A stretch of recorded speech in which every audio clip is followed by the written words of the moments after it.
ஹே hi மக்களே, வணக்கம் and welcome to my channel Nandu Krish kitchen. இன்றைக்கி நாம் பார்க்க போகிறது தோசை வெரைட்டிஸில் ரொம்பவே டிஃப்ரெண்ட்டான, அதே சமயம் எல்லாருமே சாப்பாட்டில் இதை ஒதுக்கியே தான் வைப்பாங்க. அப்படி என்ன தோசைன்னு தானே பார்க்குறீங்க? வேறு ஒன்றும் இல்லைங்க, ரொம்பவே ஹெல்த்தியான கருவேப்பிலையில் தோசை எப்படி பண்ணலாம் அப்படின்றது தான் இன்றைக்கி நாம் பார்க்க போகிறோம்.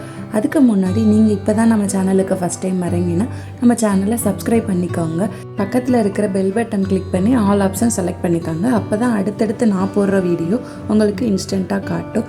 வாங்க இப்போ நம்ம கருவேப்பிலை தோசை எப்படி செய்யலான்ற வீடியோக்குள்ளே போகலாம். கருவேப்பிலை தோசை செய்கிறதுக்கு முதல்ல நம்ம கருவேப்பிலையை பேஸ்ட்டாக அரைச்சி எடுத்துக்கிறலாம். அதுக்கு நான் ஒரு 3 பல் பூண்டும், கொஞ்சமாக இஞ்சியும், ஒரு கொத்து கருவேப்பிலையும், அதோட 1 ஸ்பூன் அளவுக்கு சீரகமும், பச்சை மிளகாய் ஒரு பச்சை மிளகாய் மட்டும் நான் சேர்த்துக்கிறேன். சேர்த்துட்டு இப்போ இந்த கருவேப்பிலைக்கு தேவையான உப்பு மட்டும் நம்ம கொஞ்சமாக சேர்த்து நல்லா ஃபைன் பேஸ்ட்டாக நம்ம அரைச்சி எடுத்துக்கிறலாம். இப்போ நான் மாவு 2 கரண்டி அளவுக்கு எடுத்திருக்கேன். மாவு ரொம்பவே கெட்டி பதமாக எடுத்துக்கோங்க. அப்போ தான் மிக்ஸ் பண்ணுறப்ப நமக்கு கொஞ்சம் தண்ணியாக கிடைக்கும். இப்போ இந்த பேஸ்ட்டை நம்ம மாவில் சேர்த்து நல்லா மிக்ஸ் பண்ணி எடுத்துக்கிறலாம்.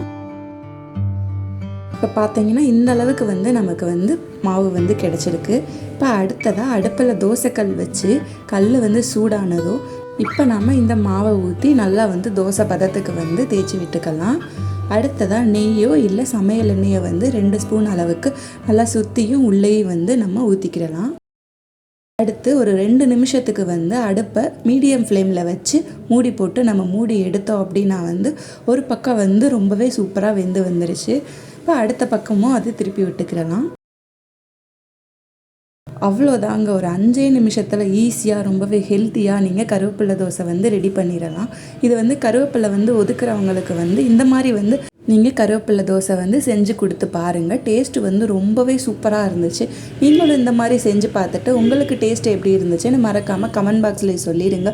இந்த வீடியோ உங்களுக்கு பிடிச்சிருந்துச்சுன்னா நம்ம வீடியோ ஒரு லைக் பண்ணிடுங்க. உங்கள் ஃப்ரெண்ட்ஸ் அண்ட் ஃபேமிலிக்கும் ஷேர் பண்ணுங்கள். மறக்காமல் நம்ம சேனலை சப்போர்ட் பண்ணிடுங்க. நன்றி மக்களே.